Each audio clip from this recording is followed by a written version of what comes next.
মাননীয় সদস্য সৈয়দ সাইদুল হক হবিগঞ্জ ৪ সম্পূরক প্রশ্ন করুন। ধন্যবাদ মাননীয় স্পিকার।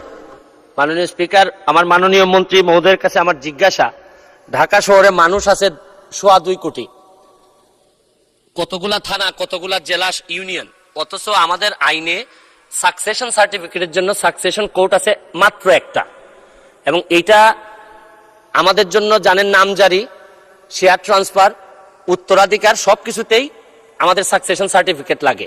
আপনার কি মনে হয় যে এই সারা ঢাকা শহরের জন্য একটা সাকসেশন কোড যথেষ্ট কিনা?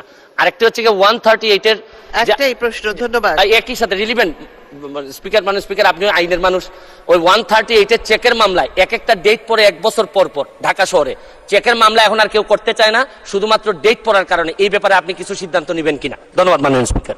ধন্যবাদ মাননীয় সদস্য। মাননীয় মন্ত্রী। ধন্যবাদ মাননীয় স্পিকার।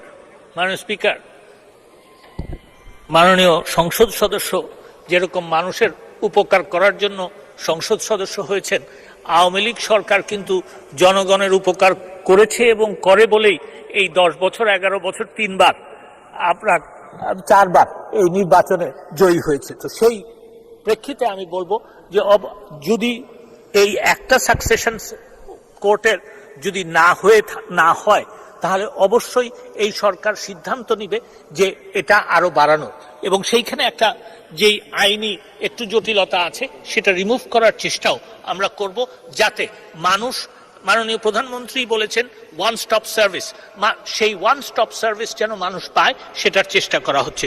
দ্বিতীয় প্রশ্ন যিনি যেটা করেছেন, প্রথম কথা হচ্ছে যেটা ওনার আমার মনে হয় অনুধাবন করা উচিত যে বিচার বিভাগ স্বাধীন।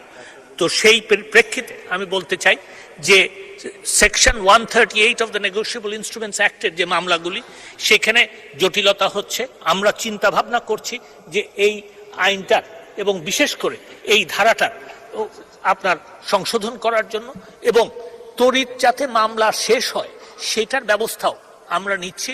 এবং আরও আমি ওনাকে জানাতে চাই যে এই তড়িৎ শেষ হওয়ার জন্য যে কিছু আদালত সৃজন করতে হবে, সেই জন্য অলরেডি আমরা জনপ্রশাসন মন্ত্রণালয়ে লিখেছি। মাননীয় স্পিকার, আপনাকে ধন্যবাদ।